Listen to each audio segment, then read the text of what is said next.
bermanfaat. Maka seharusnya kita tidak perlu sekolah berpuluh-puluh tahun, tapi justru kita harus lebih banyak mengaplikasikan diri terhadap ilmu yang sudah kita pelajari gitu ya. Di sisi lain doa ini juga meminta rezeki yang thayyib dan amalan yang diterima. Ini doa yang paling saya suka ketika mau belajar. Uh, Kita kenalan dulu, tadi mungkin juga sudah sempat di highlight ya sama moderator. Saat ini saya kerja di Keller Williams Realty, ya. Itu perusahaan properti, ada cabangnya juga di Indonesia, semacam perusahaan yang mengelola agen-agen jualan properti, ya. Jualan aset rumah gitu ya, sewa juga ada gitu. Nah, saya kerja di Texas, US, tapi remote. Jadi saya masih menetap di Indonesia, tepatnya di Lebak, Banten. Ya, tadi juga sempat di highlight, saya sempat jadi Head of IT di PT Brighty Global Synergy. Mungkin teman-teman ada yang pakai produknya Brighty, ya, skincare underarm ya. Terus sempat juga saya jadi tech lead di Gabungin, ini juga merupakan anak perusahaannya Brighty. Sempat jadi lead software engineer, ya alhamdulillah karirnya align ya, linear gitu. Jadi mungkin nanti pengalaman yang akan saya bagikan juga bisa teman-teman ambil manfaatnya. Ya, sebelumnya saya menjadi software development engineer dan full stack developer sejak 2015 di UNJ Stikom. Nah, sebelum kita mulai, mungkin manajemen proyek itu bagi saya pribadi adalah sesuatu yang abstrak ya. Jadi saya mungkin akan bertanya dulu nih ke teman-teman di sini ya, boleh dibalas lewat chat atau open mic juga boleh mungkin ya. Apa sih yang teman-teman bayangin ketika mendengar istilah manajemen proyek? Mungkin saya boleh kasih waktu 3-5 menit mungkin. Saya nggak bisa lihat ini ya. MC boleh minta tolong nggak kalau ada yang open mic atau chat mungkin untuk ngasih sedikit insight apa sih yang dibayangin ketika mendengar istilah manajemen proyek. Ini saya lagi sharing screen jadi kayaknya nggak bisa buka kolom chatnya nih. Oh, ini ada nih. Oke. Ada nggak nih teman-teman kira-kira yang mau open mic?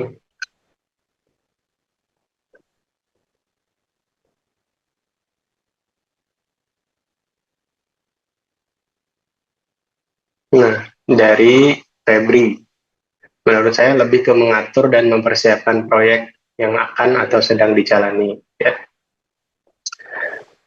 Ada lagi yang lain mungkin?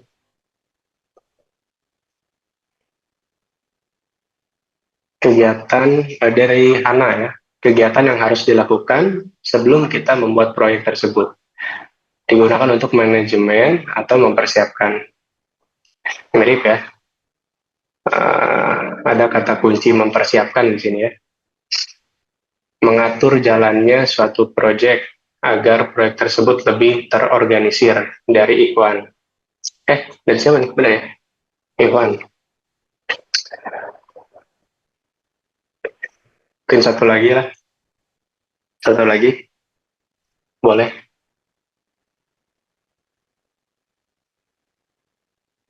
Dari Lambang. Bagi saya manajemen proyek itu sebuah kegiatan untuk mengakomodir proyek. Oke. Jadi tadi kata kuncinya ya, kalau dari Febri tadi mengatur, mempersiapkan ya. Dari Hana, mempersiapkan dan manajemen. Sama ya, mengatur juga, mengatur, mempersiapkan. Dari Ikhwan, mengatur, manajemen juga, organisir. Dari Lambang, mengakomodir proyek, mengatur juga sama. Nah, ini ada yang agak panjang nih, dari Siti Aisyah, Bagi saya manajemen proyek adalah melibatkan perencanaan, ya, pengorganisasian, pengelolaan, pengendalian sumber daya untuk mencapai tujuan tertentu dalam batas waktu dan anggaran yang telah ditentukan. Oke. Dari Iwanda, mungkin disiplin yang melibatkan perencanaan, pengorganisasian, dan pengelolaan sumber daya untuk mencapai tujuan proyek tertentu. Oke, cukup ya. Terima kasih teman-teman yang udah uh, ngasih jawabannya di chat. Oke, benar ya. Jadi manajemen proyek ya, istilahnya manajemen. Berarti yang pasti sudah ada pengelolaan, organisir ya, mengatur ya. Tapi apakah manajemen proyek itu hanya di awal, yang mana itu merupakan aktivitas persiapan? Ya, nanti kita akan coba kupas lebih lanjut ya. Kemudian apakah manajemen proyek itu hanya untuk mencapai tujuan tertentu dalam batas waktu dan anggaran yang telah ditentukan? Gitu ya. Apakah ada aspek lain yang tersembunyi yang menarik nih, yang sebenarnya jarang dibahas di manajemen proyek? Kita coba lanjut dulu ya. Ini dari PMBOK Guide ya, PMBOK. Teman-teman mungkin belajar di materi kuliahnya.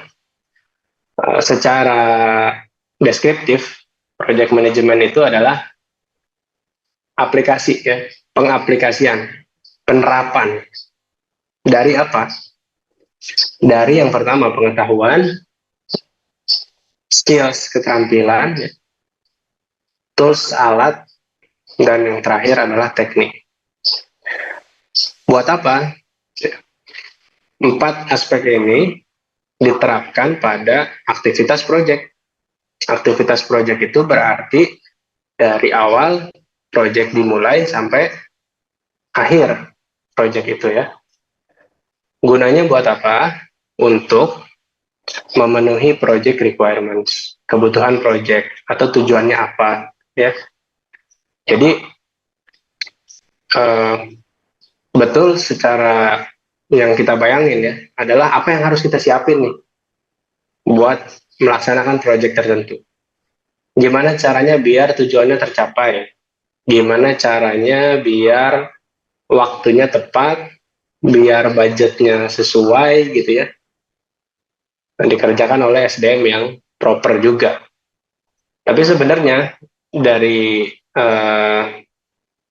penjelasan kalimat dari PMBOK Guide ini ya, itu cukup menerangkan apa aja secara aktual. Jadi bukan cuma bayangan nih, yang tadi saya sebelumnya sempat singgung, saya tuh kalau ngomongin manajemen proyek, kesannya kayak abstrak gitu, sesuatu yang ngawang. Iya sih, di manage, diorganisir, diatur, tapi gimana ya gitu? Apa sih gitu?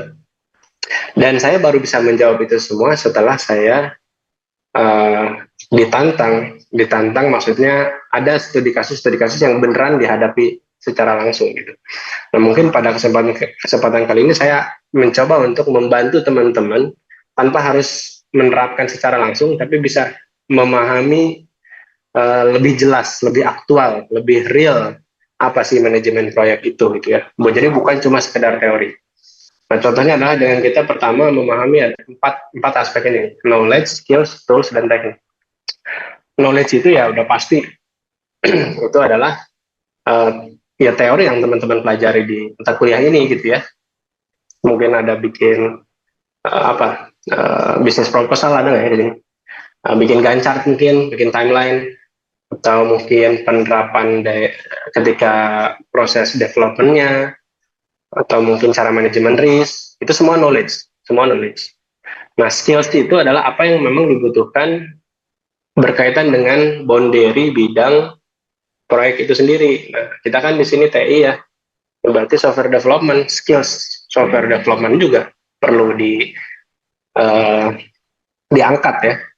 Jadi kita nggak bisa nih bilang manajemen proyek cuma sekedar dari sisi manajemen proyek tanpa kita paham secara teknis software development itu gimana. Nggak, kita susah untuk bisa mengorganisir sebuah proyek IT tanpa kita tahu oh ternyata aplikasi itu perlu ditaruh di server dengan spek seperti apa.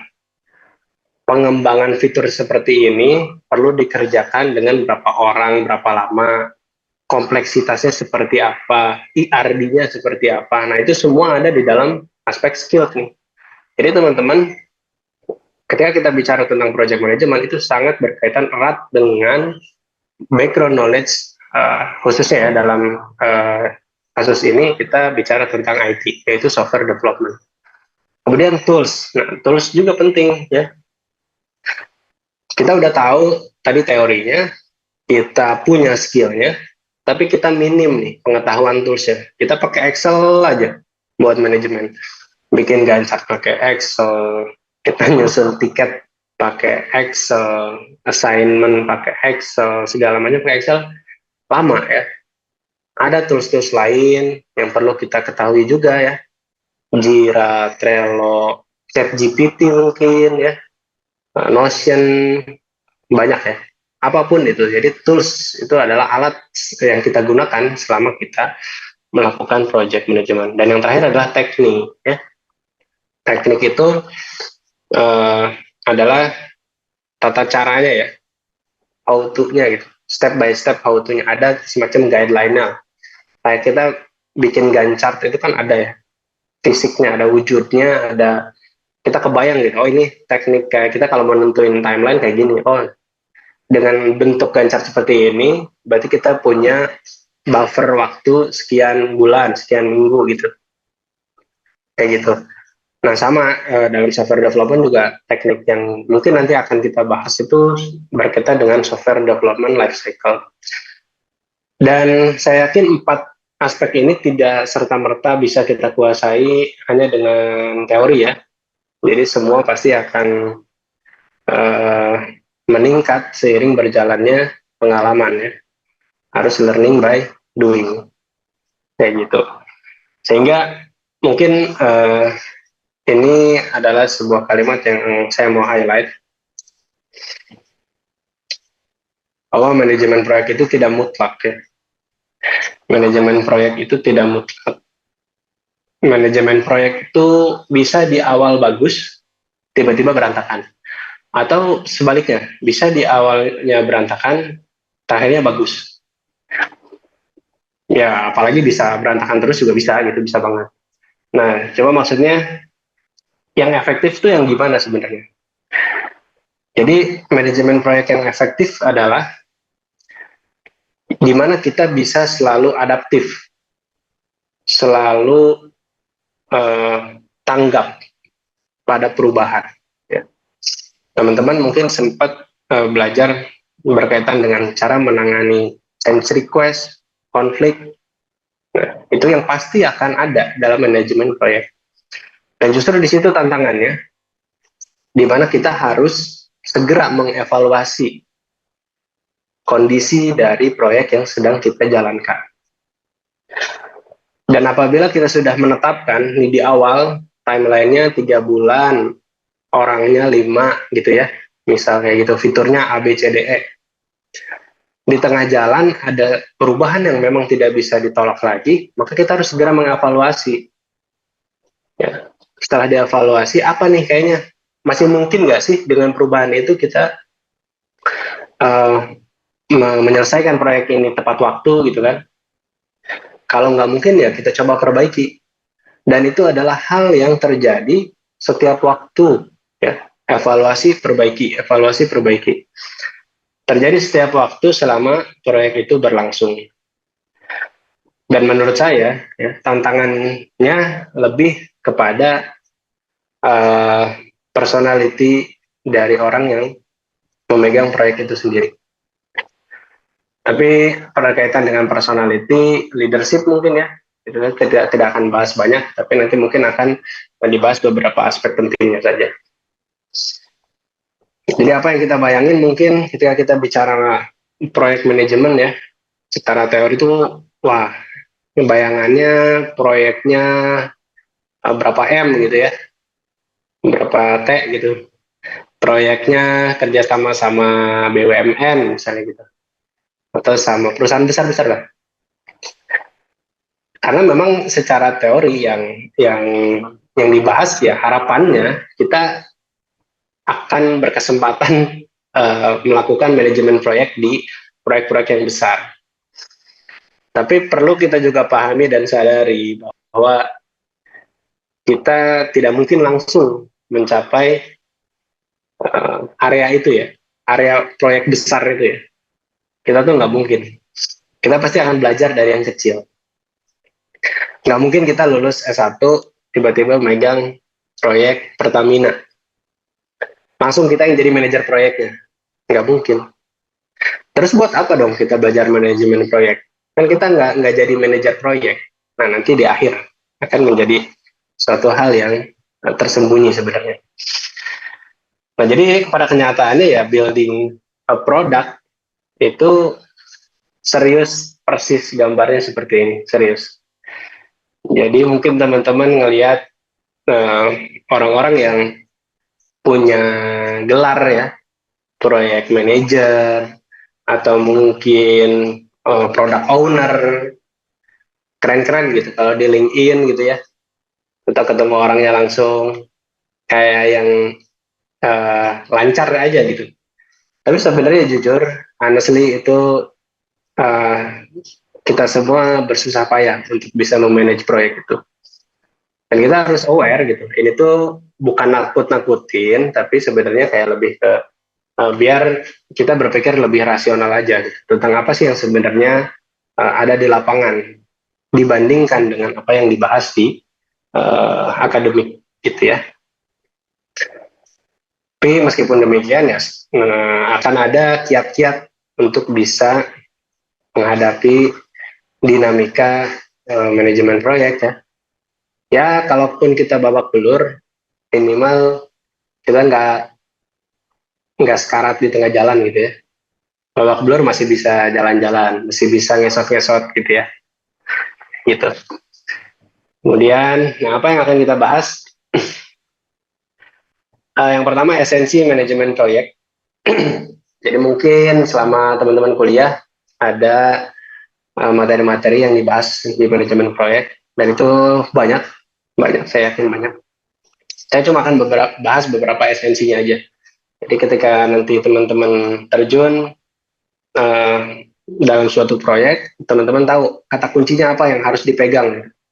Ya. Kenapa keputusan bisa berubah, kenapa keputusan bisa diambil, itu landasannya adalah esensi ini. Gitu ya.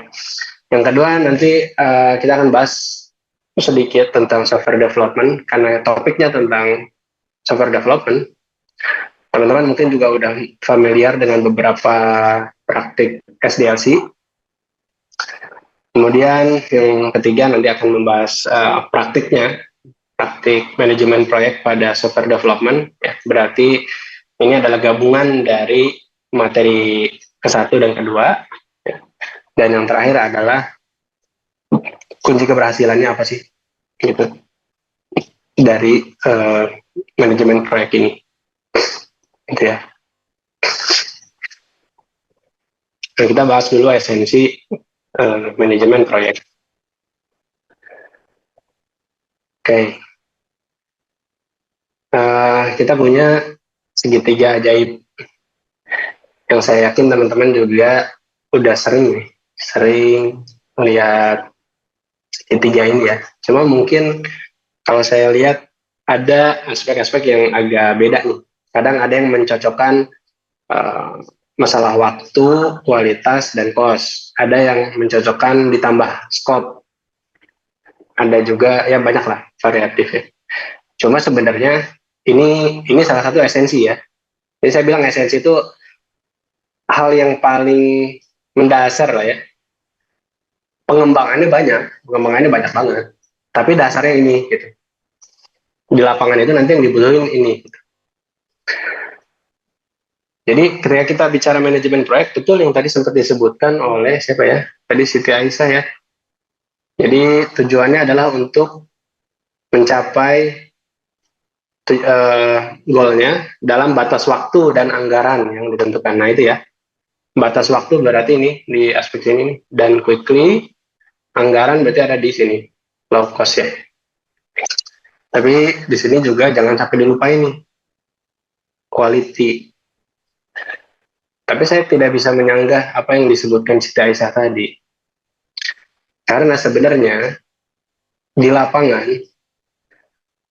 manajemen itu, ya, maksudnya ya mungkin stakeholder lah ya, atau user mungkin, atau product owner, business owner, secara umum mereka tidak paham teknis, ya. Sehingga yang ada dalam benak mereka pengen cepat, pengen murah, udah fiturnya jalan, ya udah mereka puas. Yang penting jadi cepat, murah. Tapi ini berbahaya sekali bagi software developernya. Baik itu software developer yang mengembangkan itu dari awal, atau software developer yang melanjutkan. Nah ini dia, yang melanjutkan proyek lama. Jadi teman-teman, misal gini, karena pengen cepat dan pengen murah, maka dikorbankan kan kualitas. Jadi si developer pada saat itu nggak peduli yang namanya clean arsitektur misalnya ya. Saya nggak akan bahas banyak tentang teknisnya, tapi ini saya sebutkan aja untuk gambaran. Nggak peduli tentang clean code gitu. Jadi dia ngoding ya udah asal-asalan aja. Yang penting jalan, dites jalan, bisa. Nggak peduli eh, kompleksitasnya, big O complexity. Ya. Teman-teman mungkin belajar juga ya di apa ya bahasa automata ya kalau nggak salah, tentang big O itu, dimana kita perlu mengantisipasi kan ya, ketika kita punya sebuah fitur, apakah fitur itu tuh kalau dites dengan data yang besar, apakah fitur itu akan menimbulkan masalah gitu. Jadi ada yang eh, kalau dites sekali dua kali sih aman banget, nggak kerasa, tapi begitu kita rilis ke user dengan ribuan, mungkin jutaan, lo kok tiba-tiba ngedown servernya secara proyek dan quickly, low cost, tapi ada ranah yang kita nggak ketahui gitu. Dan itu adalah ranahnya quality. Dari situ nanti mungkin akan keteteran tuh biasanya ya. Wah ini gimana nih cara benerinnya segala macam. Nah, bayangin aja sebuah rumah, ya sebuah rumah fondasinya belum belum gini deh. Rumahnya 10 tingkat gitu ya. Bangunannya 10 tingkat, tapi fondasinya cuma 1 meter gitu. Jadi sih jadi mungkin, tapi mungkin goyang gitu kan. Terus kalau misalnya mau diperbesar, bangunannya pasti masalah, bisa roboh lagi, perlu dibangun ulang. Nah, celakanya ketika kita hanya memperhatikan dan quickly dan low cost ini, ya, kita akan mengabaikan dan menerima resiko skalabilitas. Artinya ya tadi, ketika usernya bertambah, kita nggak bisa nanganin. Ya. Ketika mau ditambah fitur baru, nggak bisa, karena query-nya terlalu kompleks, join-nya udah terlalu banyak. Ya, kayak gitu. Jadi, berkaitan dengan kualitas ini, sering diabaikan ya. Sebenarnya wajar-wajar aja sering diabaikan, karena kan yang non IT nggak aware lah soal itu, nggak aware soal itu.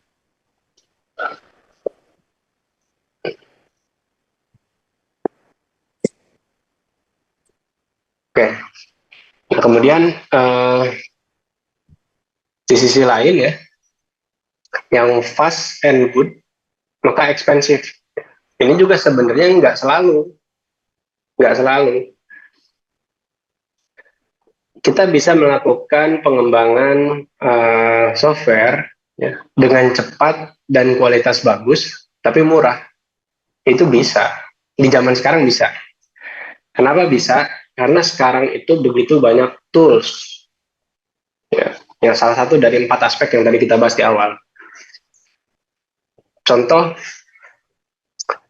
kalau dulu mungkin sebelum ada sebelum ada Jira, sebelum ada Trello, Notion sebagainya, ya tadi mau nggak mau ya kita mendesain semuanya itu entah by paper, entah by Excel atau apa ya. Tapi sekarang itu udah banyak tools yang sangat-sangat membantu dan apalagi bisa digunakan secara gratis gitu ya. Jadi nggak selalu fast and good itu expensive, nggak selalu. Meskipun kecenderungannya ada. Apa biasanya yang bikin expensive? Dari suatu proyek sebenarnya yang ekspensif adalah SDM, ya. Bukan biaya server, bukan biaya teknis, bukan biaya apalah ya. Yang mahal itu sebenarnya SDM, karena SDM itu punya knowledge yang uh, bisa bikin itu jadi lebih murah, bisa bikin itu jadi lebih cepat, bisa bikin proyeknya high quality. Jadi yang mahal itu sebenarnya adalah SDM. Ya. Nah, adapun di sisi lain ini kalau murah dan high quality berarti nggak bisa cepat. Ya. Murah dan kualitasnya bagus. Nah, yang ini justru yang uh, bener ya, maksudnya yang tadi kan dinamis nih. Yang ini tuh bener nih, murah mau bagus tapi harga murah. Kita beli produk pun ya nggak mungkin lah. Kita sering menyebutkan kualitas sesuai dengan harga gitu ya. Ya kalau kita mau dapat high quality, berarti kan tadi kita juga perlu cari SDM-nya yang memang matang. Nah, biasanya SDM matang itu mahal, gitu. Jadi gimana ya, murah di sini tuh bisa ya, bisa enggak, tapi secara umum susah ya. Mungkin high quality juga tergantung, ya, tergantung uh, pengennya si owner itu dikatakan high quality itu sampai mana thresholdnya gitu ya. Dalam nggak perlu bagus-bagus, yang penting bisa gini.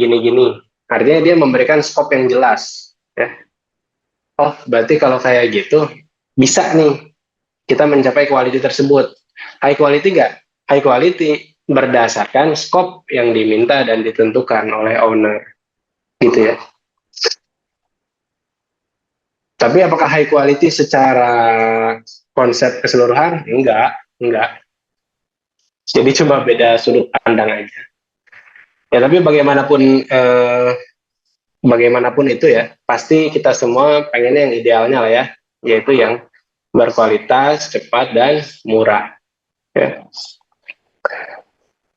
Kalau disuruh memilih, pasti pengennya yang berkualitas, cepat, dan murah. Dan ini adalah tantangan kita gitu. Bagaimana kita uh, bisa apa namanya mencapai tujuan tersebut gitu. Oke. Nah, yang kedua, monitoring ya. Atau tadi teman-teman juga sempat menyebutkan organisir, mengatur ya, mempersiapkan. Jadi benar selama proyek itu dari awal sampai akhir ya kita harus monitor. Dan di dalam fase monitoring ini ya, ini sebenarnya common banget fase development gitu ya. Pertama ada analisis kebutuhan, yang pasti ini ada kolaborasi dengan stakeholder, kemudian perancangan, kolaborasinya biasanya sama tim yang mau ngerjain, implementasi, gimana caranya biar pengembangannya berjalan dengan lancar, cepat, ada evaluasi ya, di evaluasi di tes gitu ya, masih ada bug enggak, Atau kalau bisa ada yang diimprove, kita improve. Nah, yang terakhir nih, ini juga sering dilupakan, ya, pelatihan. Jadi kita pastikan pengguna juga bisa pakainya gitu. Karena seringkali eh, teman-teman IT ya, itu fokus hanya di fase development aja. Jadi mereka tuh jago banget ngodingnya, jago banget planningnya, testing segala macam, ngerti banget. Tapi mereka sebenarnya tidak aware bahwa user itu perlu adaptasi, perlu belajar untuk bisa menggunakan program yang baru. Mungkin kita sebagai teman-teman IT, kita adaptif banget. Ini ada software baru, ya kita tahu cara pakainya, tinggal googling, oh cara pakainya gini gini gini. Kita bisa kayak gitu ya. Tapi kalau misalnya user non IT, biasanya hampir hampir secara keseluruhan perlu di training. Ya. Nah, intinya kita harus mengawal mengawal apa namanya setiap fase yang terjadi di proyek itu. Nah, kapan ada nanti manajemen resiko, kapan nanti ada perubahan yang tadi ya yang disebutkan evaluasi dan diperbaiki itu kapan gitu. Nah, itu semua nanti akan dibahas di slide berikutnya. Intinya salah satu esensi yang ada dalam manajemen proyek adalah monitoring, mengorganisir. Dan jangan melupakan bahwa pelatihan itu adalah salah satu hal yang harus dipenuhi dalam manajemen proyek. Nah, adapun managing risk, sebentar. Managing risk, ini udah pasti dalam kita mengembangkan sebuah software, kita harus aware apa nih resiko dari setiap baris kode yang kita tulis, gitu ya. Kita bikin, misalnya sekedar sederhana fitur login. User cuma bilang ya udah, saya butuh dia harus login dulu. Tapi apakah benar cuma login aja gitu ya? Tanpa kita tanya, tanpa dia bilang, ada fitur-fitur lain yang tersembunyi. Contohnya apa? Daftar, gitu ya. Sebelum login kan harus daftar dulu. Gimana mekanisme daftarnya? Apakah mereka yang daftar sendiri atau admin bikinin kredensialnya? Itu kan tergantung use case. Terus lupa password, ya, lupa password. Gimana mekanisme lupa passwordnya? Apakah kirim email? Apa kirim ke nomor HP? Apa harus ngontak nge-DM aja ke adminnya? Ya. Itu sebenarnya salah satu resiko juga gitu. Ketika disebutkan hanya satu fitur, kita harus secara inisiatif berpikir apa ya resiko-resiko lain kalau ada fitur ini gitu. Nah, setelah kita tadi membreakdown ya apa aja kemungkinan-kemungkinannya, ditambah misal login ya, ada validasi. Kalau username-nya salah, muncul errornya apa? Kalau password yang salah, muncul errornya apa? Kalau daftar, bikin passwordnya harus berapa karakter? Kombinasinya seperti apa dan seterusnya. Itu kan nggak akan dibahas di user requirement, nggak akan. Ya, tapi beresiko nggak kalau kita nggak handle? Beresiko banget. Login ternyata semua kita daftarin passwordnya template. Bismillah 123. Ya, resiko banget orang masuk ya. Dan itu common password banget di Indonesia ya. Uh, ya udah orang masuk bisa ngapa-ngapain sistemnya. Nah, jadi setelah kita tadi breakdown list apa aja nih yang beresiko dari fitur yang diminta gitu ya.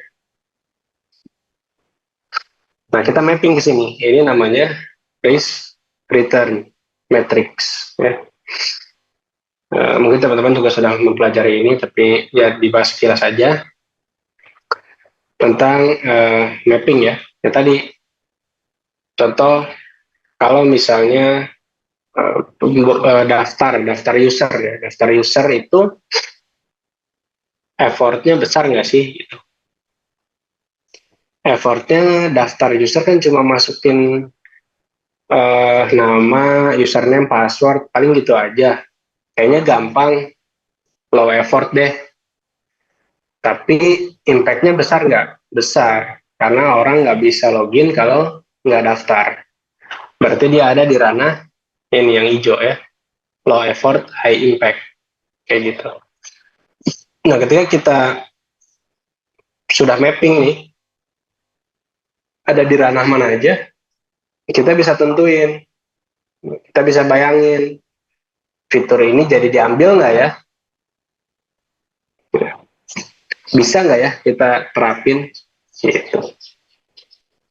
Apalagi misal tadi, oh lupa password, kayaknya ribet nih, harus masang integrasi email, ngonekin ke server emailnya, bikin template emailnya, bikin link lupa passwordnya, yang mana harus secure kan, ada expire time-nya juga. Oh ini high effort nih, impactnya gede nggak? Besar sebenarnya, tapi effortnya juga besar. Jadi bikin lupa password, fitur lupa password itu high effort, high impact, gitu ya. Jadi ya terserah, balik lagi ke developernya, balik lagi ke SDM-nya, sanggup nggak? Ah ini mah saya udah biasa ngerjain ini, gampang nih, saya tinggal lihat aja di project saya sebelumnya, ambil kalau kayak gitu. Ini saya baru pertama kali bikin fitur lupa password, kebayang sih, tapi ini baru pertama kali, kayaknya butuh waktu lama deh. Nah, makanya di sini masuk ranah likely recommended. Ya. Atau low effort, low impact. Ya. Uh, Misalnya, ya udah deh, halaman loginnya nggak usah validasi macem-macem. Validasinya nggak usah username kamu salah, atau password kamu salah, atau kamu sudah mencoba 3 kali, nggak perlu kayak gitu deh. Udah, yang penting kirim ke backend, validasinya error atau berhasil, udah balikin lagi ke frontend. Ya. Validasi-validasi sederhana ya, searching, filter mungkin, nah, bisa dikategorikan low effort, low impact, gitu ya. Itu balik lagi tergantung fitur yang lagi dibahas. Nah itu maksudnya ranah likely recommended. Yang pasti sih jangan kita secara umum ya, jangan mengambil effort yang besar tapi impactnya kecil gitu. Saya mau bikin fitur lupa password tapi pakai kode OTP misalnya, atau login pakai 2FA gitu ya. Wah, ini kita harus nyiapin gimana nih integrasi sama penyedia SMS gateway atau WhatsApp gateway. Gede banget ya. Padahal maksudnya cuma buat secure doang. Dan aplikasinya baru dibikin, baru rilis. Usernya masih ya di bawah 100. Effortnya jadi terlalu besar, impact-nya kecil. Beda cerita kalau ternyata itu buat aplikasi yang sudah dipakai jutaan orang dan memang sudah mature, jadi bentuknya pengembangan. Itu udah bukan low impact lagi, tapi high impact masuknya. Kayak gitu. Jadi pokoknya dengan matrix ini kita bisa membedakan aja gitu, membedakan mana yang bisa kita ambil, mana yang kita perlu pertimbangkan, mana yang perlu kita tahan. Dan ini kita sampaikan, ya, sampaikan apa adanya ke usernya, ke produknya, ke business ownernya, ya. Meskipun mereka nggak ngerti teknis, iya, sampaikan, ya, biar mereka juga paham. Saya ada pengalaman, uh, ada user yang memang doyan doyan request, ya, doyan request. Dia tuh memang secara kinerja kritis lah ya. Wah, atasan tuh pada senang banget sama dia. Karena dia tuh selalu berpikir kritis. Dan dari pemikiran yang kritis itu muncullah ide-ide kreatif dan inovatif untuk mengembangkan si software yang dipakai sama dia. Impact-nya ke siapa? Ke IT, ya, ke developer. Secara bisnis, secara manajerial di kantor tersebut pada senang sama dia. Dan yang jadi jelek image-nya adalah tim IT. Karena request-request yang dari dia, yang inovatif, yang bagus-bagus itu, kan nggak bisa kita langsung kerjain gitu aja gitu ya. Terus saya tanya, emang menurut menurut dia gitu ya, tim IT itu kerjanya kayak gimana sih? Dan yang menarik adalah ya dia jawab dengan jujur gitu. Kayak ngereset adalah sebuah kayak settingan gitu yang tinggal diklik tombolnya terus kereset gitu. Kayak gitu katanya gitu. Ya udah ya kita tim IT ya senyum-senyum aja gitu ya. Dan sambil dari situ kita coba jelasin bahwa effort kita tuh sebenarnya begini begini begini begini. Ya, terlepas dari dia ngerti atau enggak, sebenarnya ketika kita menjelaskan teknis ya, dan mereka makin pusing dengan penjelasan teknis kita, ya harapannya mereka jadi, oh iya, saya nggak ngerti banget sama sama apa yang dijelasin tim IT, kayaknya susah deh itu. Nah, jadi mereka punya bisa memberikan maklum gitu ya. Nah, dari situ kita bisa dapat garis tengahnya. Jadi nggak cuma tim IT atau developer doang nih yang kita depres gitu, tapi biar si user juga bisa mengimbangi gitu ya dan mencari alternatif lain. Jadi tetap disampaikan resiko-resiko ini. Nah, yang terakhir adalah, nah ini yang jarang dibahas, yaitu growing the team ya. Jadi kita bicara tadi esensi manajemen proyek, ada achieving ya, monitoring, sama tadi manajemen resikonya. Yang sebenarnya adalah salah satu esensinya growing the team nih. Itu nah, berkaitan dengan bagaimana cara kita mengembangkan setiap tim member yang ada terlibat dalam proyek manajemen tersebut. Contoh ya bagaimana kita mengkomunikasikan hal-hal teknis tadi ya. Kalau kita nggak komunikasikan, ya, pertama tim IT akan selalu menjadi sasaran empuk untuk request apapun. Yang kedua, stakeholder tidak belajar tentang kompleksitas dari pengembangan aplikasi itu sendiri. Ya, kayak gitu. Jadi eh, kenapa kita harus tumbuh bersama? Ya, karena proyek yang sukses itu dikerjakan oleh orang-orang yang open minded semuanya. Orang-orang nggak bisa yang cuma sebelah stakeholder aja yang profesional gitu, nggak bisa. Ya. Tim IT-nya expert banget nih, tapi usernya tuh bebel gitu ya. Dia nggak ngerti apa-apa, nggak mau tahu gitu kan. Meskipun ada yang kayak gitu, ya itu susah gitu. Pasti akan ada hal-hal yang dikorbankan. Entah nanti fiturnya yang dikurangi, biayanya yang berubah, dan sebagainya.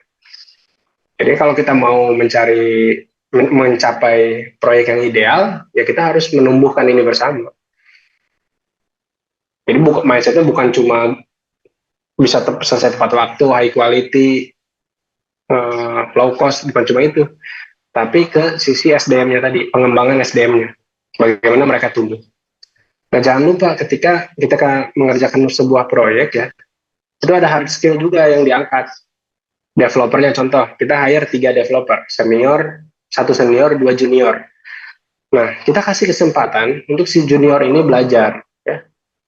Tentu yang mengcover adalah yang senior, kayak gitu.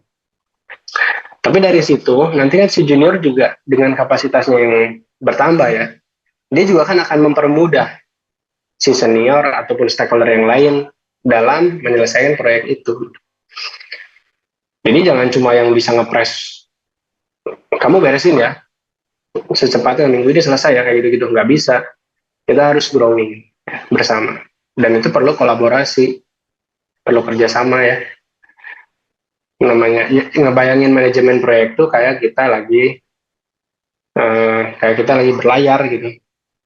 Ada yang mungkin pegang kemudinya, ada yang handle layarnya ya, dan bakar dan segala macam. Jadi harus dikerjakan bersama-sama. Nggak bisa gitu, nggak bisa kalau cuma ngandelin ego aja gitu.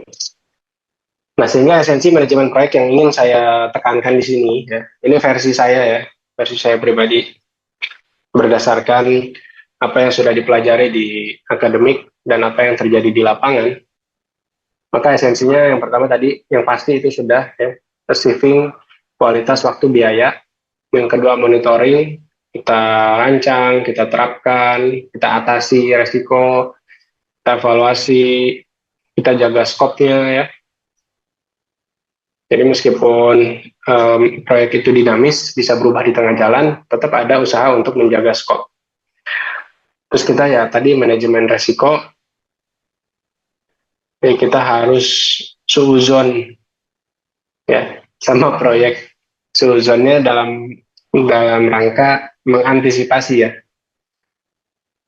Khawatir ada hal-hal yang tidak diharapkan terjadi. Dan yang terakhir ini growing. Nah ini growing ini banyak sekali ditinggalkan oleh ya teman-teman di luar sana yang handle proyek. Yang penting kerjaan beres, dibayar, selesai. Udah itu uh, bagi saya tuh kurang karena manfaatnya tuh tidak maksimal. Jadi proyeknya berlalu begitu saja tanpa ada lesson learned. Nah, kita masuk ke bab kedua tentang software development. Software development.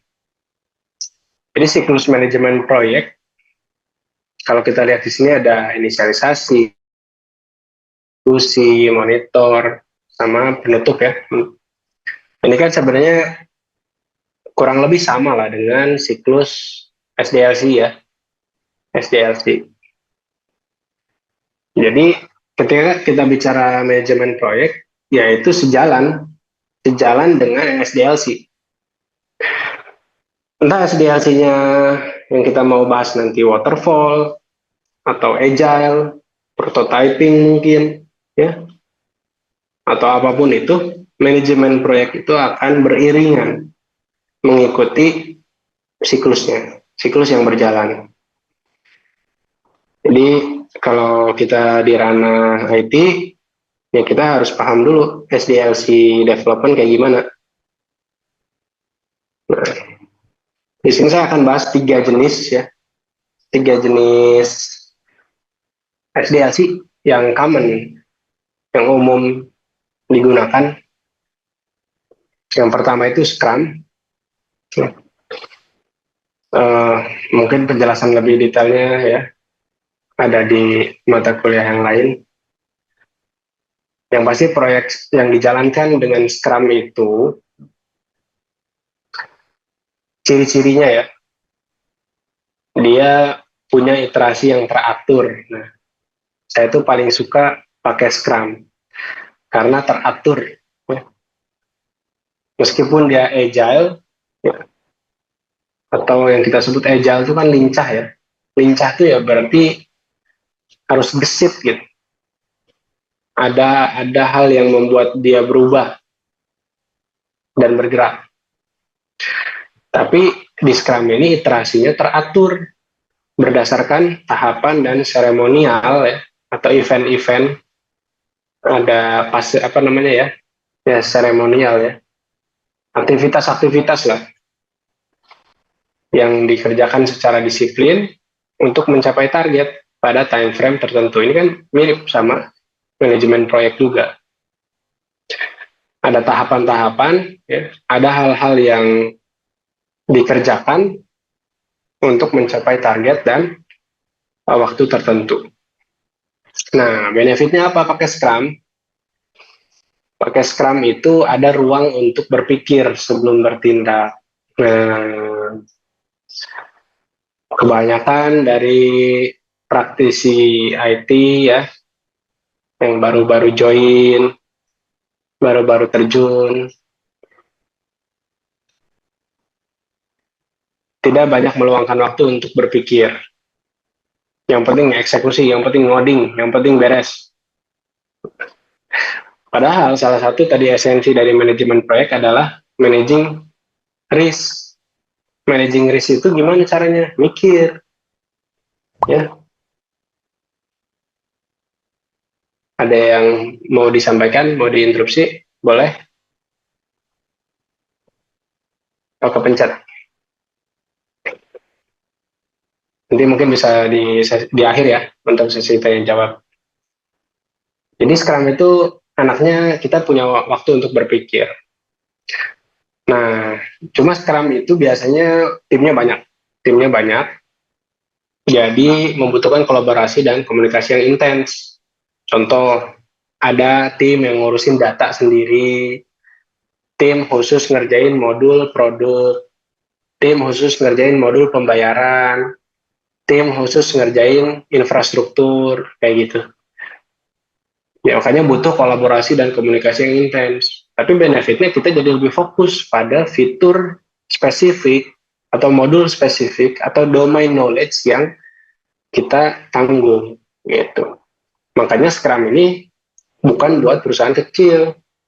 Biasanya perusahaan besar yang emang udah punya tadi tim-tim itu ya. Karena biasanya perusahaan kecil itu uh, perlu deliverables yang cepat. Karena dia kan perlu perlu balik modal ya. Jadi harus cepat. Kalau pakai Scrum harus nunggu 2 minggu, 2 minggu, 2 minggu, bisa seminggu gitu ya. Tapi tetap keteraturannya dan kedisiplinannya itu bikin deliverablesnya lambat. Ya, meskipun teratur dan enak diterapin. Makanya di sini Scrum itu untuk sistem dengan skalabilitas tinggi, ya, microservices, ya, monolith mah janganlah yang pakai Scrum, ya, skalabilitas tinggi lah. Jadi mikirnya tuh beneran jauh. Ini kalau saya bikinnya, kalau saya bikin uh, service A dengan service B, komunikasinya melalui API call, ya, apakah bisa menangani jutaan request gitu. Oh, nggak bisa ternyata. Oh, berarti pendekatannya harus diubah. Jadi udah mikirnya ke skalabilitas. 1-2 user bisa, 100 user bisa, jutaan user udah masalah. Nah, berarti nggak skalable. Jadi harus dicari pendekatan lain. Oh, ternyata harus pakai uh, message broker misalnya gitu ya. Event driven kayak gitu. Kemudian yang kedua adalah Kanban. Yang ini tuh paling disukai sama business owner kayaknya. Kenapa? Karena proyek ini benar-benar dikendalikan secara on the fly, ya, sesuai kebutuhan bisnis, memungkinkan deliverables yang sangat cepat. Nah, ini kebalikannya sama Scrum. Jadi kalau Scrum itu tadi teratur, pelan-pelan, ada waktu buat mikir. Kanban ini justru sebaliknya. Ya, ini ada kerjaan, beresin ya. Sehari, ini beresin besok, langsung rilis ya. Besoknya gitu lagi. Ada 2 sumber kerjaan yang biasanya pakai Kanban ini. Yang pertama dari business owner-nya atau dari product owner-nya. Jadi mereka yang mikirin, oh ini hanya fitur-fitur baru yang perlu dikembangin nih. Yang kedua itu dari user support. Yang report-report nih ada bug nih, kok nggak bisa gini, kok nggak bisa gitu. Ya. Nah, jadi ada dua pipa ini yang akan mengalir terus-menerus ke board kita ya, ke meja kita. Dan itu kita harus sebenarnya tetap kita lakukan prioritas, ada managing risk, ada penentukan waktu dan sebagainya. Tapi itu dilakukan kapan aja, tiap hari gitu. Masuk tuduh semua, masuk tuduh gitu. Masuk tuduh. Kita kerjain, doing, selesai dan udah selesai. Dirilis langsung. Jadi makanya Kanban ini biasanya buat yang pengen rilisnya cepat, uh, fokus kepada pengguna ya, fokus kepada business value, bukan kepada uh, nggak banyak mikirin quality ya, yang tadi tuh pengen murah cepet gitu. Karena biasanya dipakai juga buat merilis MVP produk ya, produk yang baru mau dites market gitu. Nah, bisa pakai ini, dan karena scope biasanya kecil, ya sebenarnya masih cocok-cocok aja gitu. Justru proyek itu akan berubah harusnya kalau misalnya sudah semakin mature, fitur-fitur bisa di hold, ya, nah, berarti shifting ke Scrum kah atau ke yang lain yang lebih proper. Jadi nggak selamanya proyek juga di Kanban terus ya, di Scrum terus enggak. Nah, kemudian ini membutuhkan inisiatif dan manuver ya yang tinggi. Jadi uh, tiap definisi tiket baru, ya, fitur-fitur baru, ada bug baru, itu kan muncul di to do nih. Nah, kita harus segera kita prioritasin ini high priority kah, terus cara ngerjainnya gimana. Biasanya kan kalau ada fitur baru ya, kita pikirin dulu kan implementasinya gimana ya. Kira-kira kita breakdown dulu lah, kita breakdown dulu. Apa namanya, fitur tersebut itu menjadi beberapa aksi yang kecil-kecil. Dan itu ya harus kita cepat kerjain. Sangat tinggi resiko, iya, benar. Karena nggak banyak fase pengujian kah, nggak banyak sesi mikir ya. Gasken aja pokoknya mah. Testing, gasken, ya, release production. Yang keenam itu biasanya ya, tadi buat sistem yang baru, MVP. Jadi belum mikirin skalabilitas segala macam nggak. Buat tes market biasanya. Dan yang terakhir itu waterfall. Ya. Ini banyak orang udah mungkin nggak mau ya nyebut waterfall karena jadulnya itu. Tapi pada kenyataannya adalah masih ada penerapan ini di industri ya, di lapangan, yaitu khususnya buat proyek-proyek yang sudah ada kontrak yang jelas nih, kontrak yang kokoh. Jadi mereka udah punya bisnis proposalnya sendiri misalnya. Nah, fitur-fitur yang diminta juga udah jelas. Ya, mereka kasih ke vendor. Nah, berarti kita di sini sebagai vendor kitanya. Nah, semua kebutuhan itu karena sudah dianalisis sama mereka ya, tinggal sinkronkan saja pemahamannya. Nanti resikonya tetap kita yang pikirin. Jadi untuk memvalidasi apakah benar requirement yang mereka sampaikan itu udah applicable nggak gitu. Atau ternyata masih ada hidden resiko yang perlu kita raise ke mereka. Dan ini harusnya minim change request ya. Jangan udah pengennya waterfall. Waterfall itu kan kayak, ini saya pengen punya produk ini, fiturnya ABCD, kerjain selama 3 bulan, budgetnya 100 juta, kerjain ya. Habis itu udah dia tinggalin, tutup mata, 3 bulan lagi dia tagih. Gimana hasilnya? Nah kayak gitu loh, waterfall tuh kayak gitu. Makanya harusnya minim change request gitu. Jangan di tengah jalan, saya baru kepikiran kayaknya bagus kalau kayak gini-gini. Jangan. Kalaupun misalnya si usernya kayak gitu, kita dari awal harus sudah antisipasi bahwa skop yang kita kendalikan, ya, yang kita kerjakan cukup dari A sampai D, udah.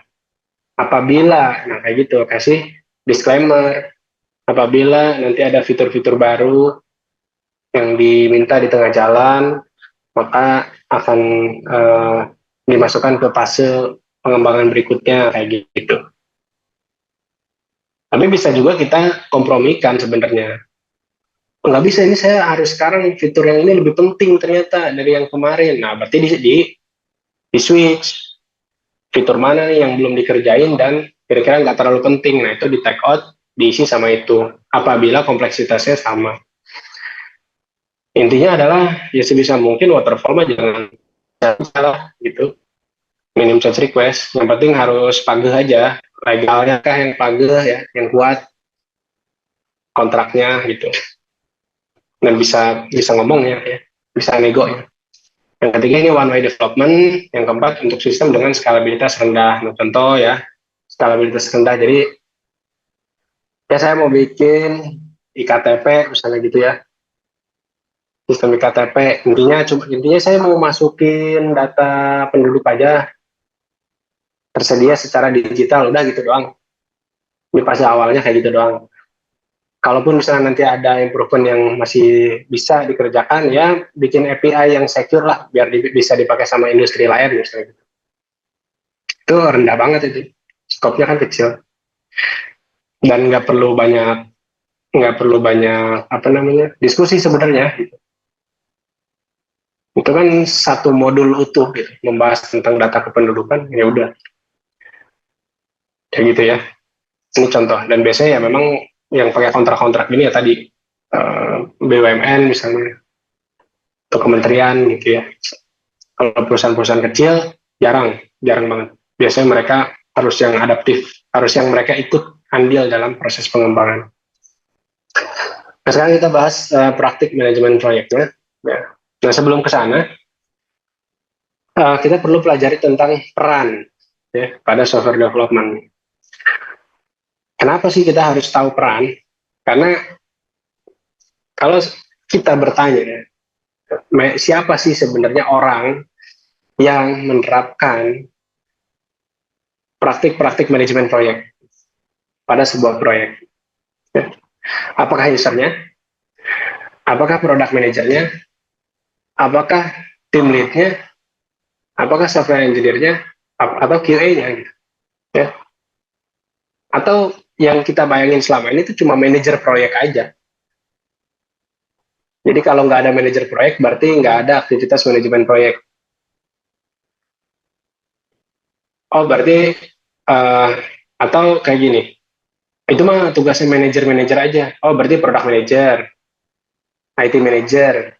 Oh, berarti mereka tuh yang harusnya menerapkan manajemen proyek. Sama software engineer biasa, nggak usah lah kayak gitu ya. Nanti akan dibahas. Uh, jadi ada peran yang umum di sini ya. Mungkin bisa juga kita sebutkan peran-peran lain, tapi saya ambil 5 contoh aja. Dan di sini ada singkatannya, jadi nanti akan digunakan di slide berikutnya untuk memudahkan. Ada users, yaitu dia yang memang harus tahu kebutuhan dan nanti mereka yang pakai sistemnya gitu. Nah, di sini memang tantangannya adalah user itu kadang tidak tahu yang mereka butuhkan gitu ya.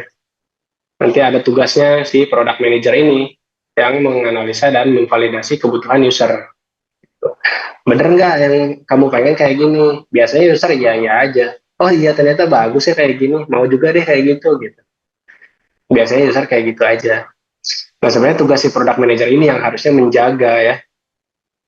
Dia yang ibaratnya kalau ada yang tarik tambang ya antara user dan tim ya, tim development, product manager itu ada di tengah ya. Jadi dia memastikan si tambang itu tarik menarik ya, bukan mengikuti semua ke user atau mengikuti semua ke tim kayak gitu. Jadi produk itu tugasnya product manager. Sama dengan si tech lead atau team lead ya. Ini bedanya product manager itu yang dari ranah user ya, user requirement-nya. Tech lead atau team lead itu di ranah implementasinya gitu ya, merencanakan segala macam, merancang, memantau pengembangan sistem gitu ya, juga memantau mental health-nya software engineer gitu ya. Kan tadi ada salah satu aspeknya adalah growing ya. Nah, kemudian software engineers gitu, yaitu dia yang mengembangkan sistem, QA yang memastikan kualitas sistem. Ya, tujuannya ya itu tadi memahami tanggung jawab dari masing-masing peran agar bisa bertindak sesuai porsinya ya, sesuai porsi. Di mana peran manajer proyek? Variatif ya. Peran ini bisa secara spesifik dibebankan kepada satu orang. Role-nya memang manajer proyek, ya. Project manager. Kalau dia role-nya manajer proyek sendiri, berarti dia biasanya megang banyak proyek. Karena kerjaannya adalah manajer proyek. Ya, biasanya kayak gitu. Tapi bisa juga dibebankan kepada tech lead atau team lead. Nah, berarti proyeknya tuh nggak banyak nih, cuma satu atau dua di perusahaan yang sama. Nah, dia punya tech lead, punya team lead. Nah, kamu aja lah yang handle gitu. Kamu yang ngurusin. Nah, tech lead, team lead juga kalau nggak ada product manager ya dia bisa tektokan sama user juga gitu. Jadi dia merangkap ya. Bisa juga dibebankan kepada product manager tadi ya, product manager yang berada di tengah tambang antara user dan tim ya. Jadi dia sudah lebih jelas berperan untuk memanage proyek. Maka peran-peran di atas dituntut untuk memiliki ilmu tentang manajemen proyek di samping bidang keahliannya masing-masing gitu ya. Nah, kalau ada dua-duanya, ada tiga-tiganya ya lebih bagus lagi. Artinya ada manajer proyek, ada tech lead, ada product manager gitu ya. Tiga-tiganya lebih bisa diajak kolaborasi untuk mencapai tujuannya. Nah, kalau misalnya ternyata nggak ada tuh istilah tech lead, product manager, sebagai software engineer, sebagai software developer, bisa juga dia menjadi PIC proyek tersebut. Ya, meskipun dia masih junior. Ya, jadi sebenarnya tidak melulu manajemen proyek ini menempel ke satu role ya. Siapapun sebenarnya bisa. Kalau kita bahas balik lagi ke sini ya, bahkan QA pun ya, dia juga bisa. Dia perlu merancang skenario-skenario testing dari fitur yang diminta. Dalam testing ternyata butuh waktu, satu fiturnya misalnya 3 menit, ada yang 5 menit, ada yang 10 menit. Dia perlu nyiapin datanya, skenario test, negatif testing, positif testing. Kalau dia tidak pandai memanage ya, resiko, ya, waktu, prioritas, dia pasti akan kewalahan memastikan kualitas sistem itu. Jadi minimalnya ya buat dia sendiri. Manajemen proyek dia punya proyek untuk role dia sendiri gitu ya. Bagaimana untuk menyelesaikan semua pekerjaannya itu.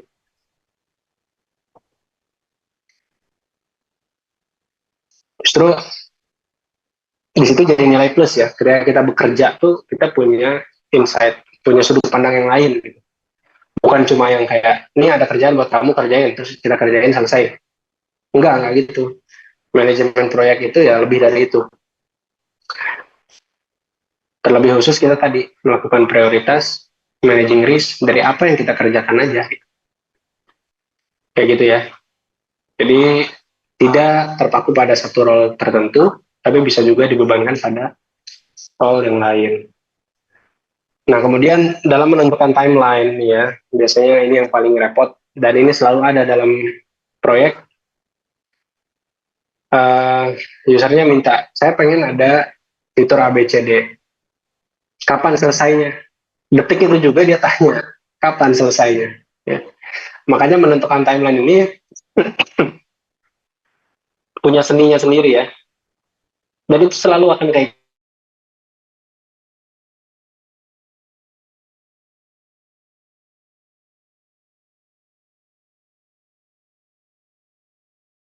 sistem HRIS itu pengennya kayak gimana gitu. Apakah HRIS-nya sampai cuma sekedar presensi atau pengen sama proses hiring, proses onboarding gitu kan, dan sebagainya gitu. Kan itu perlu dibahas lebih lanjut.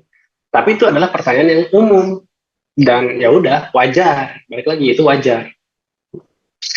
Maka yang pertama adalah kita harus memastikan bahwa kita memahami apa yang mereka butuhin. Sistem HRIS, oh boleh Pak, bagus tuh sistem HRIS. Kira-kira fitur apa aja yang ingin ada dalam sistem tersebut, kayak gitu kan. Jadi kita ulik, kita gali dulu tuh. Oh saya pengennya ini minimal bisa presensi, kalau mau izin, sakit, adalah jelas, transparan. Oh kayak gitu. Terus ditanya, gitu ya. Nanti datanya kita validasi lewat mana Pak, gitu. Saya pengen semuanya dari HP aja deh, gitu. Saya nggak mau buka-buka laptop, karena saya mobilitasnya tinggi, ya gitu kan. Jadi fitur-fitur itu kita gali. Dan kita melihat dari sudut pandang mereka bayangin kita tuh jadi mereka, oh iya, si bapak bos teh sibuk gitu ya, sibuk, terus kayaknya nggak punya banyak waktu kalau fiturnya dibuat seperti ini, maka kita buat lebih simpel kayak gini. Nah setelah kita udah dapat gali semua itu, kita hold dulu, jangan langsung tembak. Oh gitu mau gampang Pak, sebulan beres. Wih sakti banget, jangan ya, jangan. Kita tahan dulu. Oke Pak, kita keep dulu. Kita coba nanti analisis kebutuhannya apa, teknisnya gimana. Nanti baru tuh keluar timelinenya. Dan itu pun bentuknya estimasi. Nah yang kedua kita breakdown kan. Udah kita bawa kebutuhannya apa aja, kita breakdown. Jadi kebutuhan jadi tugas yang lebih kecil. Oh, kalau ada fitur presensi, berarti pertama presensinya masuk dari mana nih? Oh, dari mesin Finger. Berarti harus ada integrasi fingerprint dengan aplikasi kita, sistem kita. Entah kita bikin API-nya atau gimana, tulis dulu jadi satu rangkaian tas yang lebih kecil. Terus, oh ternyata kalau mau izin, tinggal masukin aja deh di input, bikin form gitu kan di webnya, bikin. Udah jadi nih banyak, misalnya ada 10 tas yang kecil itu. Nah, di situ kita urutkan ya, berdasarkan ketergantungan dan kompleksitas. Ketergantungan itu maksudnya gimana? Ada fitur-fitur yang tidak bisa dikerjakan sebelum fitur lain selesai lebih dulu. Contoh, saya nggak bisa ngerjain fitur apa-apa kalau project structure-nya belum bikin, repositorinya belum bikin, ya. Gimana mau bikin fitur, gimana mau bikin API kalau repositorinya aja belum bikin, ya bikin dulu lah ya. Nah, kita nge-clone project dulu, install dulu gitu ya, kita siapin dulu database-nya, ya strukturnya kayak gimana, kayak gitu-gitu. Nah kita urutin tuh berdasarkan ketergantungan dan kompleksitas ya. Sini kita lihat nih udah diurutin semua, tapi kayaknya bagian ini nih, fitur ini susah banget nih, belum kebayang sama saya ini gimana implementasinya gitu ya. Berarti kompleksitasnya tinggi. Nah, ini bisa masuk ke matrix tadi, risk return tuh. Ya, nanti kita analisis situ, nanti kita sampaikan, Pak, ini kayaknya gitu kan, fitur yang ini terlalu kompleks, nah, kayak gitu-gitu. Ya, tapi di sini kita keep dulu semuanya ya. Kita keep dulu, kita keep. Nah, kemudian kita assign ini siapa yang ngerjain. Kita butuh berapa orang yang ngerjain, gitu ya.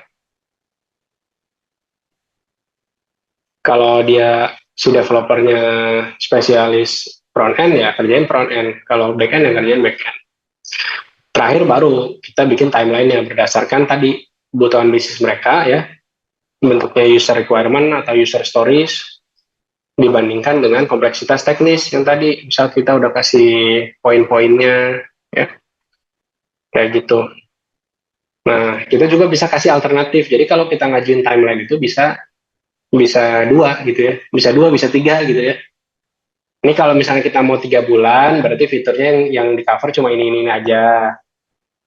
Ini kalau kita pengennya 5 bulan, berarti fiturnya bisa kita tambahin nih, yang tadi Bapak minta gini, tapi 5 bulan.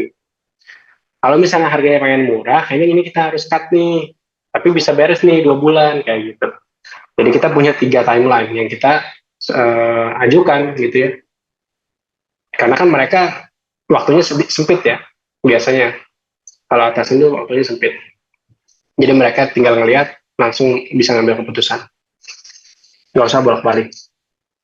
Nah, contoh ini use case, pengen sebuah restoran ya, pengen bisa pelanggannya itu bisa memesan makanan dari meja.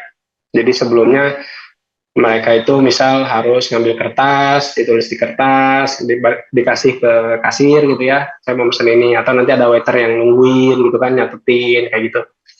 Nah dia nggak mau kayak gitu, dia pengennya pelanggan bisa mesen langsung. Jadi waiter tetap nunggu di tempatnya, kasir tetap di tempatnya, pelanggan juga tetap di tempatnya. Pesanan bisa dipesan lewat QR code gitu ya. Tinggal scan, nanti muncul webnya, bisa mesen dari situ. Nah desainnya ya kita breakdown tadi fiturnya. Berarti harus ada list menunya, ada nomor meja, ada QR generator, si admin bisa ngapain aja, dan seterusnya. Ya. Nah, di bagian scope sama resikonya, ya, nah, jangan sampai nih link dari QR yang ada di meja itu bocor, terus dipakai di luar area resto. Ya. Bisa aja kan? scan, ya, masih kita simpen nih linknya di rumah, pesan dari meja sekian gitu kan, asal aja gitu. Kasihan ya, nanti si restonya kan jadi nggak bisa bedain mana yang valid mana enggak. Nah, ini adalah salah satu analisis resiko. Dan assignment ya tadi, satu full stack senior bisa 1 bulan, 2 mid ya 3 minggu lah. Kira-kira 5 junior bisa nggak ya gitu. Ada kalanya menambah person itu tidak mensukseskan ya, yang malah ada meribetkan, bikin makin repot gitu. Jadi kapasitas member juga perlu diperhatikan.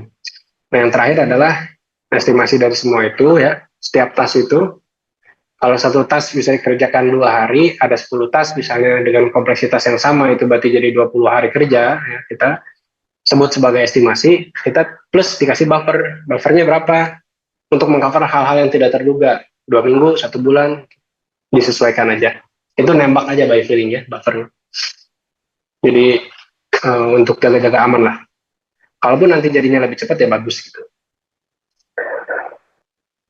Kita akan percepat ya karena ini udah 10. Ini praktik implementasi Manpro pada Scrum ya. Nah, kalau di Scrum ini nanti mungkin lebih detailnya di mata kuliahnya ya, yang membahas tentang Scrum itu sendiri. Ada PIC ya, yang bertanggung jawab pada setiap sesi yang dikerjakan di Scrum.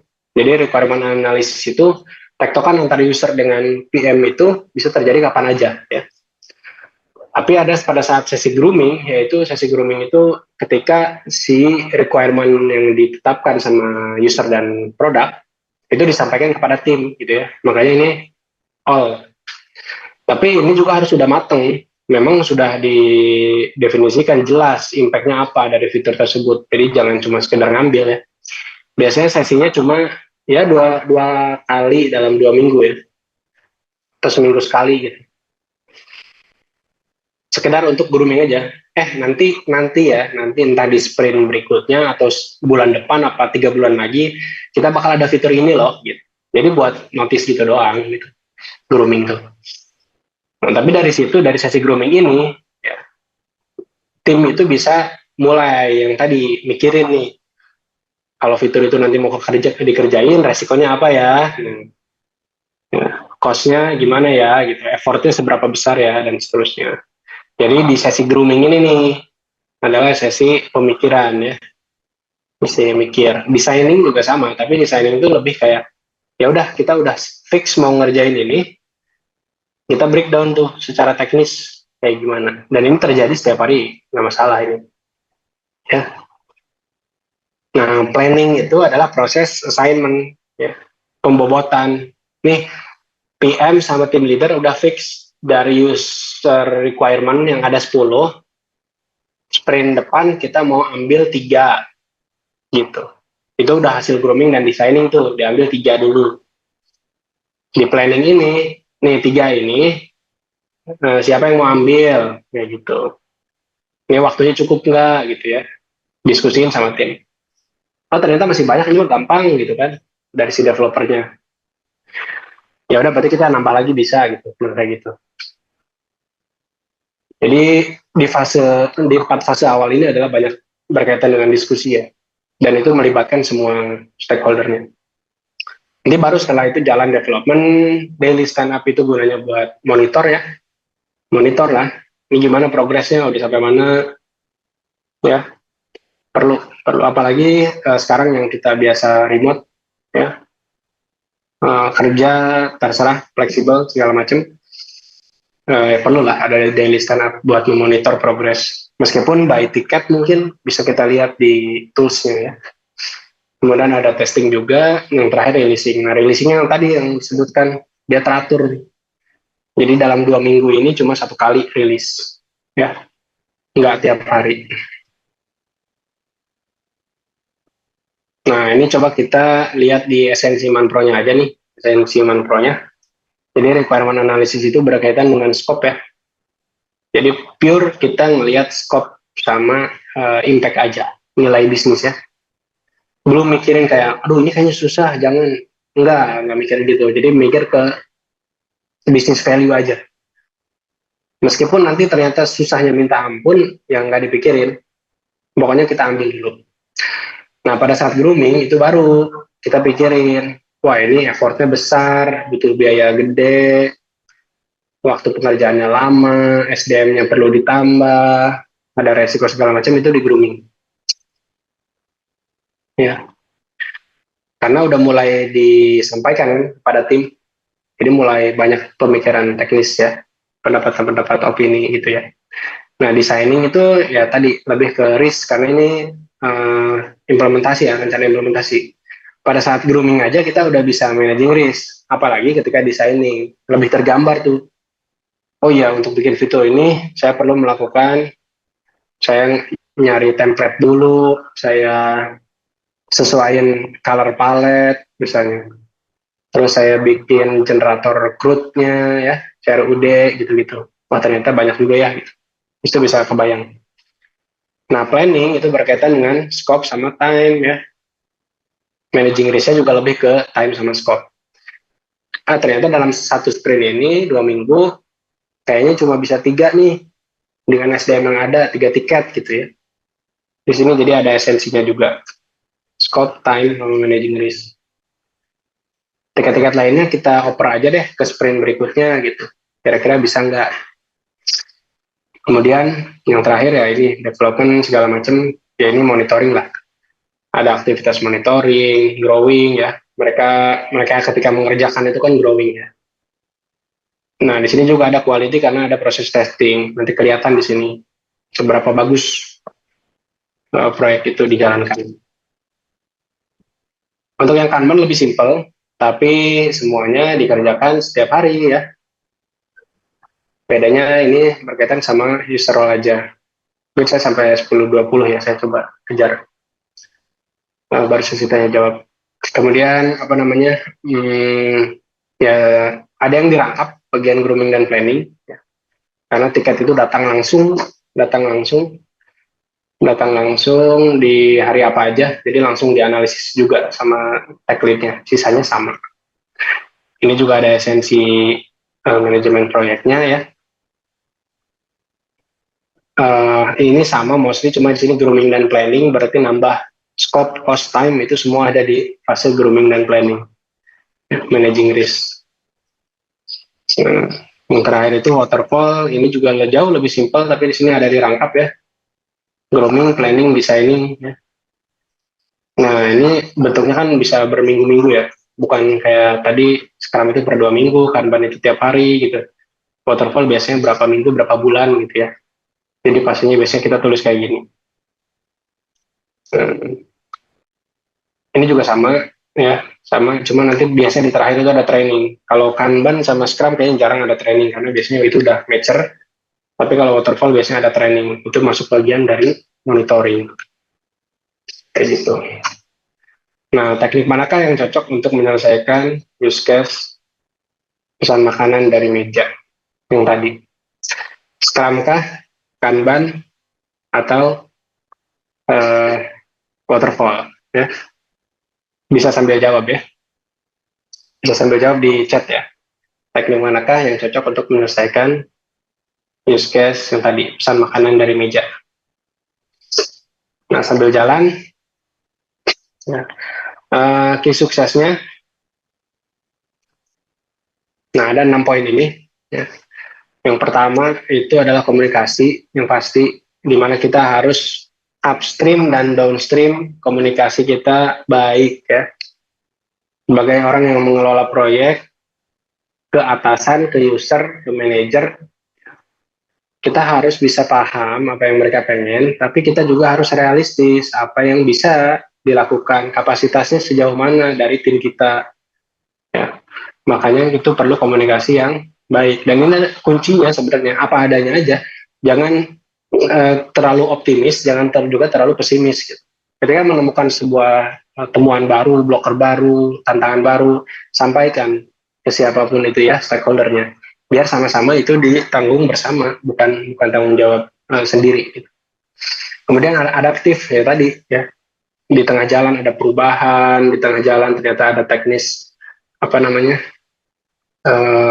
isu, ya, maka harus segera diatasi. Nah, ownership, nah ini juga penting nih, karena banyak dari kita ya kerja itu sekedar kerja dan nggak punya rasa ownership itu kayak merasa memiliki proyek tersebut dan merasa kesuksesan dirinya bisa dicerminkan dari kesuksesan proyek tersebut. Nah, ownership ini ngebantu buat manajer proyek ya dalam mensukseskan si proyeknya tanpa harus micromanage. Jadi nggak perlu yang kamu ngerjain A, habis itu ngerjain B, habis itu ngerjain C, terus dituntun kayak gitu, nggak perlu. Karena membernya sudah punya ownership. Jadi mereka secara inisiatif akan bisa tahu, saya kalau udah selesai kerjaan ini, saya mau lanjut kerjaan ini. Oh ini saya nemu resiko ini, saya langsung handle. Kayak gitu. Jadi lebih cepat. Kemudian kita juga perlu ngasih waktu ya, ngasih kepercayaan ke member untuk menyelesaikan pekerjaannya.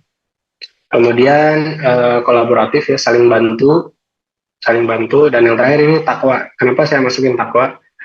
Karena jujur ya, semakin kita sibuk dengan usaha kita menyelesaikan proyek, semakin jauh proyek itu dari keberhasilan. Ya. Jadi kalau kita hanya mengandalkan kapasitas diri, kapasitas tim, ya, banyak hal yang tidak mungkin dicapai dalam sebuah manajemen proyek. Ya. Dan sebenarnya bukan cuma ketika ngerjain proyek kita harus bertakwa ya setiap hari gitu.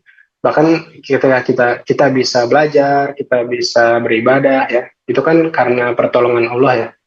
Jadi kita harus yakin bahwa keberhasilan itu bisa diperoleh karena pertolongan Allah. Gitu. Di samping usaha-usaha yang tadi. Dan takwa itu harusnya menjadi pondasinya. Terakhir ini saya nggak minat jadi manajer proyek, skip aja kali ya. Sebenarnya aktivitas manajemen proyek itu dilakukan setiap individu dalam kerjaan sehari-hari gitu. Nggak cuma buat pekerjaan sebagai manajer proyek. Ya. Bagaimana mengelola prioritas, resiko, merencanakan, membagi tugas, monitoring, bagaimana biar bisa tetap berkembang. Itu ada di setiap diri kita masing-masing. Nah ini ya, biar ilmunya nggak cuma bermanfaat buat orang yang jadi manajer proyek, saya sisipkan yang ini. Contoh sebagai software developer ya, proyeknya menguasai Nest.js. Ya. Analisa, skopnya adalah mengembangkan event-driven dengan Nest.js, disertai dengan deployment-nya. Ya. Waktunya 2 minggu, kualitinya sesuai prinsip solid. Ya. Cost-nya free, tinggal ngikutin online, server juga gratis banyak. Ya. Nah, monitoringnya, kita rancang nih, arsitekturnya seperti apa, karena event-driven, berarti harus setidaknya ada 2 service, kayak gitu. Kemudian kita push nih progres belajarnya ke GitHub, ya, pakai commit message yang jelas, ini ngapain, jadi terukur. Kemudian dirutinkan ya, biar disiplin satu komponen atau satu fitur per hari. Gitu. Ini proyek pribadi ya, jadi kita bisa menerapkan aktivitas manajemen proyek itu pada proyek pribadi. Managing risk ya, apa yang menyebabkan malas belajar, apa yang menyebabkan tidak sempat belajar, kenapa di komputer saya jalan, pas di deploy ke server nggak jalan, ya. Itu adalah managing risk gitu. Meskipun ya kita doang ngerjain sendiri, itu bisa diterapkan. Growing ya kita punya meningkatkan kedisiplinan, manajemen waktu, skill baru udah pasti. Atau ya sebagai muslim, misalnya proyek menghafal Al-Quran, ya, pengen hafal 1 juz, waktunya 1 tahun, kualitasnya gimana? Mungkin lah gitu ya. Kayak kita baca Al-Fatihah, mungkin gitu ya. Lancar banget tutup mata, mau sambil ngobrol, mau sambil gimana, kita bisa lanjutin, bisa hafal. Cost-nya ya sebenarnya dari diri sendiri aja ya, tekad sama keikhlasan ngapalin. Nah, monitoring ini bisa nih 3 baris per hari kayak gini. Contoh ini skemanya ya. Nah, terus kita catat dan pantau progresnya, rutin murojaah, dan seterusnya. Nah, resikonya apa? Biasanya apa yang menyebabkan hilangnya hafalan? Misal tidak menjaga pandangan gitu ya, mendengarkan musik, misalnya gitu, sibuk dengan hal yang sia-sia gitu. Jadi kita tahu nih resiko-resikonya kita kalau mau hafalannya hilang tuh gimana gitu. Apa yang menyebabkan tidak sempat menghafal? Terlalu sibuk, misalnya kecapean segala macam. Jadi kita harus menjaga dari awal. saya pengen hafal Quran, oh berarti saya nggak boleh terlalu capek, saya harus menyempatkan waktu kayak gitu, harus menyediakan waktu yang efektif juga gitu ya. Gimana biar nggak tertukar hafalannya, kadang surat apa nyambung ke surat yang lainnya gitu ya. Jadi harus banyak mujaah dan seterusnya. Nah growingnya ya udah pastilah ya, tidak ada yang sia-sia dari menghafal Al-Quran ya.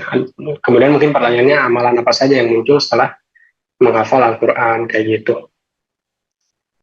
Kayak gitu. Jadi sekalipun kita bukan manajer proyek dan mungkin setelah lulus juga teman-teman nggak langsung jadi manajer proyek, tapi aktivitas manajemen proyek itu sendiri sebenarnya bisa diimplementasikan pada kehidupan sehari-hari, dan semoga apa yang dipelajari di manajemen proyek ini bisa bermanfaat. Mungkin sekian dari saya, termasuk sesi tanya jawab. Boleh.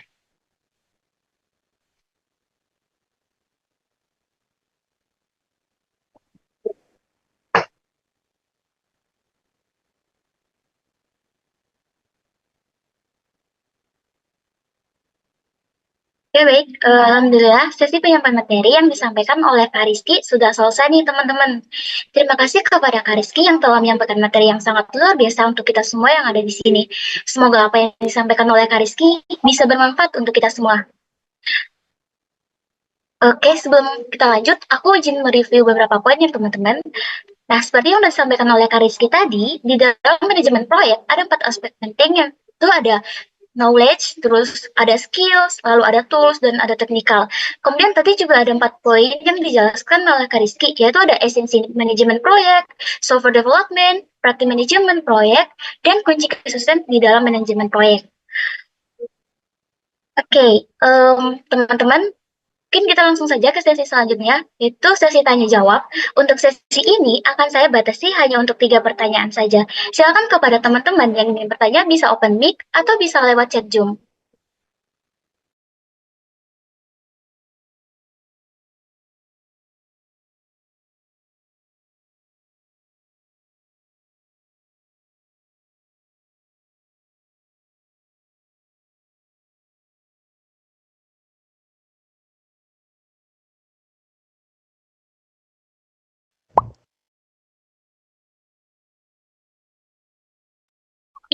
Oke, ada Kak Ilman Nurhoiran, boleh langsung di open mic.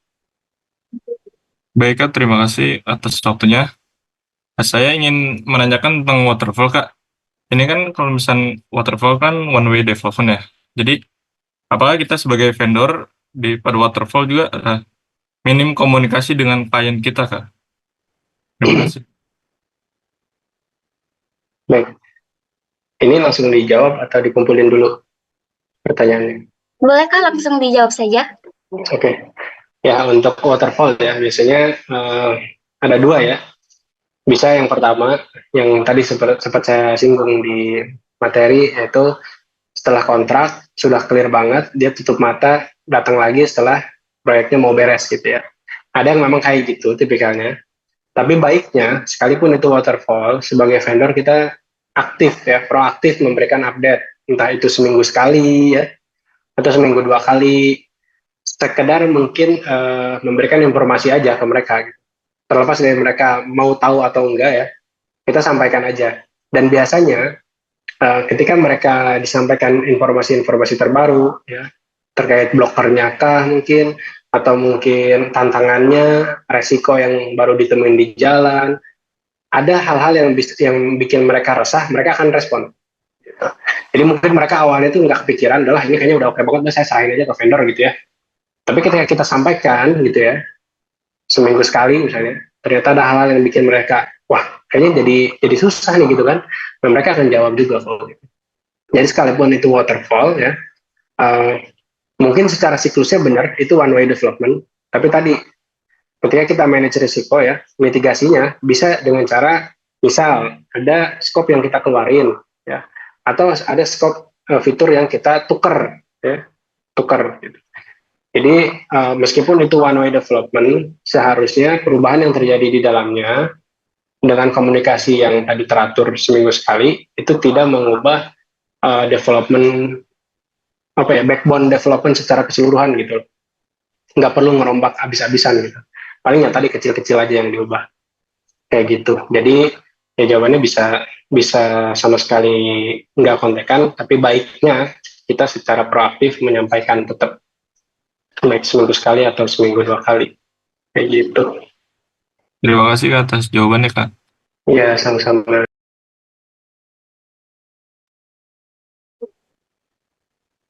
Oke, selanjutnya ada pertanyaan dari Kak Siti Aisyah nih. Bagaimana cara mengelola anggaran proyek agar tidak melebihi batas yang telah ditetapkan? Ya, menarik ya bagaimana cara mengelola anggaran proyek. Yang pertama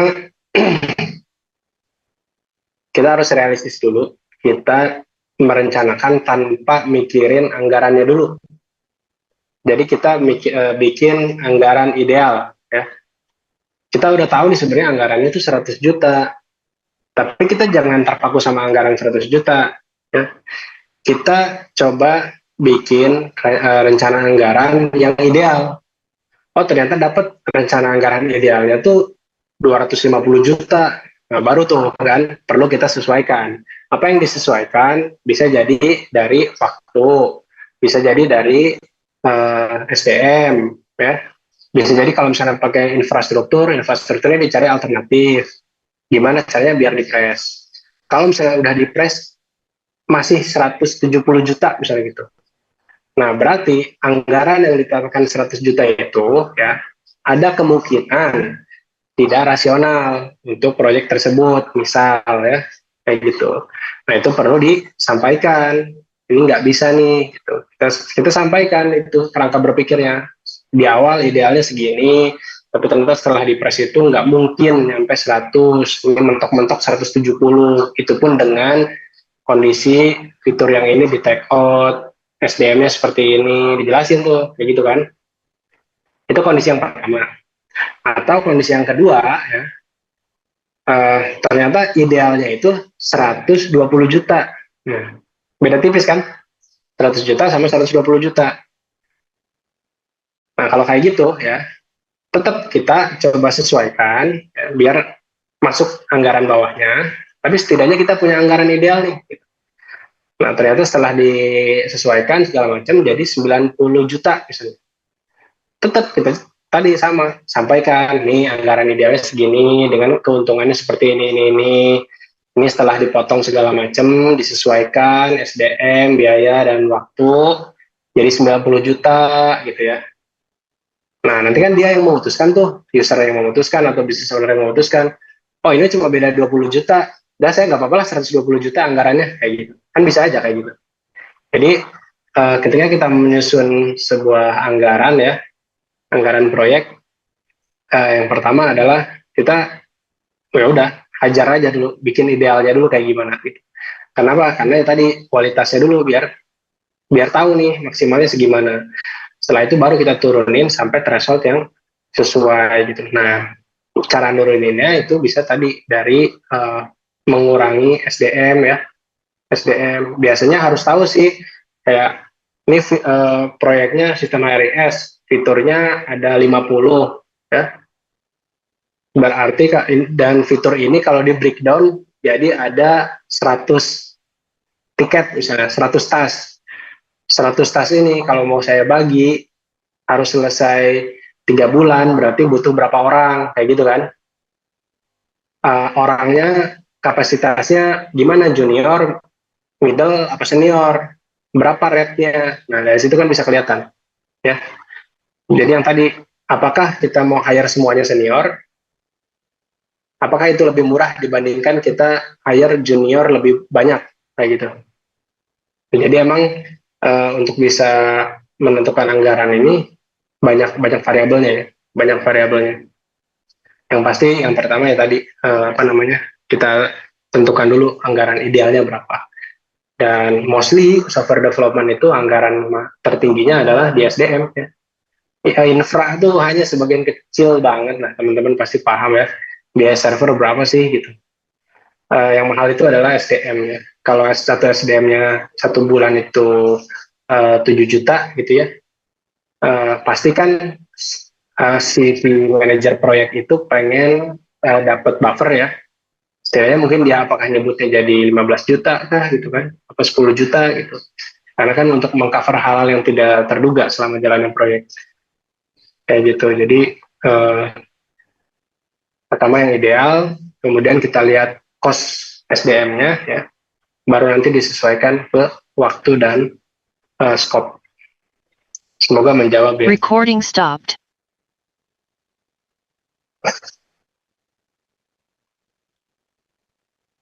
Bagaimana Kak Siti Aisyah? Oke. Mungkin aku lanjut ke pertanyaan yang terakhir ya Kak. Ini pertanyaan terakhir ada dari Kak Migam Ferdiansyah Hambali. Oke, pertanyaannya, bagaimana untuk mempersiapkan diri jika ingin berkarir sebagai manajemen proyek? Kemudian bagaimana dasar metode atau cara analisisnya untuk menentukan rekrutmen, perencanaan, struktur fitur, planning, dan membuat sebuah sprint dalam mengerjakan proyek software development? Ya, bagaimana untuk mempersiapkan diri ya jika ingin berkarir Recording in sebagai progress. manajer proyek? Ya sebenarnya sih learning by doing tadi ya, learning by doing. Jadi kita kalau mau bisa memanage proyek dengan baik, kita harus belajar dari orang yang bisa memanage proyek kan gitu ya. Kita mau bisa masak ya kita belajar